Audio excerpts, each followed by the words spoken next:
ప్రపంచ కప్ గెలిచిన తర్వాత రోహిత్ శర్మ తీవ్ర భావోద్వేగానికి గురయ్యాడని విరాట్ కోహ్లీ చెప్పారు. మేమిద్దరం గత 15 సంవత్సరాలుగా భారత్ తరపున ఆడుతున్నాం.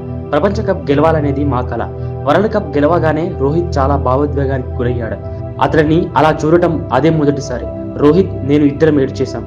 ఆ రోజును నేను ఎప్పటికీ మర్చిపోను అని కోహ్లీ వాకాండే స్టేడియంలో చెప్పారు. భారత క్రికెట్ జట్టు సభ్యులకు బీసీసీఐ 125 కోట్ల రూపాయల చెక్కును అందజేసింది. టీ20 వరల్డ్ కప్ గెలిచిన అనంతరం టీమిండియాకు 125 కోట్ల రూపాయల prize money ఇవ్వనున్నట్లు board secretary Jay Shah ప్రకటించిన సంగతి తెలిసిందే. ఇవాళ ముంబైలో విజయోత్సవ ర్యాలీ వాకాండే స్టేడియంలో సంబరాల అనంతరం చెక్కును అందజేశారు.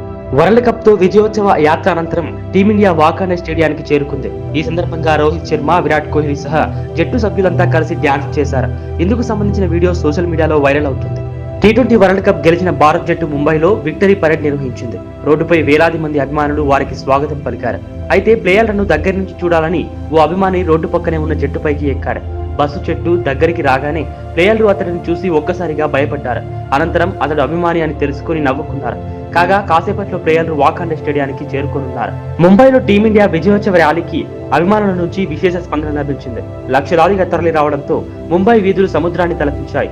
ఇంతటి ప్రజాదరణ 2022లో అర్జెంటీనా ఫిఫా వరల్డ్ కప్ గెలిచినప్పుడు బ్యూనస్ ఎయిర్స్ లో లభించింది. ఫుట్బాల్ దిగ్గజం లియోనల్ మెస్సీని చూసేందుకు అభిమానులు లక్షలాదిగా తరలి వచ్చారు. దీంతో ఈ రెండు పరేడ్స్ చరిత్రలో ఎప్పటికీ నిలిచిపోతాయని అభిమానులు అంటున్నారు. ప్రపంచ కప్ గెలిచిన తర్వాత రోహిత్ శర్మ తీవ్ర భావోద్వేగానికి గురయ్యాడని విరాట్ కోహ్లీ చెప్పారు. మేమిద్దరం గత 15 సంవత్సరాలుగా భారత్ తరపున ఆడుతున్నాం. ప్రపంచ కప్ గెలవాలనేది మా కల. వరల్డ్ కప్ గెలవగానే రోహిత్ చాలా భావోద్వేగానికి గురయ్యాడు. అతడిని అలా చూడటం అదే మొదటిసారి. రోహిత్, నేను ఇద్దరం ఏడ్చేశాం. ఆ రోజును నేను ఎప్పటికీ మర్చిపోను అని కోహ్లీ వాకాండే స్టేడియంలో చెప్పారు. భారత క్రికెట్ జట్టు సభ్యులకు బీసీసీఐ 125 కోట్ల రూపాయల చెక్కును అందజేసింది. టీ20 వరల్డ్ కప్ గెలిచిన అనంతరం టీమిండియాకు 125 కోట్ల రూపాయల prize money ఇవ్వనున్నట్లు board secretary Jay Shah ప్రకటించిన సంగతి తెలిసిందే. ఇవాళ ముంబైలో విజయోత్సవ ర్యాలీ వాకాండే స్టేడియంలో సంబరాల అనంతరం చెక్కును అందజేశారు. వరల్డ్ కప్ తో విజయోత్సవ యాత్ర అనంతరం టీమిండియా వాకాండే స్టేడియానికి చేరుకుంది. ఈ సందర్భంగా రోహిత్ శర్మ, విరాట్ కోహ్లీ సహా జట్టు సభ్యులంతా కలిసి డ్యాన్స్ చేశారు. ఇందుకు సంబంధించిన వీడియో సోషల్ మీడియాలో వైరల్ అవుతుంది.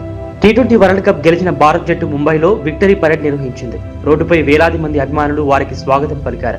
అయితే ప్లేయర్లను దగ్గర నుంచి చూడాలని ఓ అభిమాని రోడ్డు పక్కనే ఉన్న జట్టుపైకి ఎక్కాడు. బస్సు చెట్టు దగ్గరికి రాగానే ప్లేయర్లు అతడిని చూసి ఒక్కసారిగా భయపడ్డారు. అనంతరం అతడు అభిమాని అని తెలుసుకుని నవ్వుకున్నారు. కాగా కాసేపట్లో ప్లేయర్లు వాకాండే స్టేడియానికి చేరుకోనున్నారు. ముంబైలో టీమిండియా విజయోత్సవ ర్యాలీకి అభిమానుల నుంచి విశేష స్పందన లభించింది. లక్షలాదిగా తరలి రావడంతో ముంబై వీధులు సముద్రాన్ని తలపించాయి. ఇంతటి ప్రజాదరణ 2022లో అర్జెంటీనా ఫిఫా వరల్డ్ కప్ గెలిచినప్పుడు బ్యూనస్ ఎయిర్స్ లో లభించింది. ఫుట్బాల్ దిగ్గజం లియోనల్ మెస్సీని చూసేందుకు అభిమానులు లక్షలాదిగా తరలి వచ్చారు. దీంతో ఈ రెండు పరేడ్స్ చరిత్రలో ఎప్పటికీ నిలిచిపోతాయని అభిమానులు అంటున్నారు.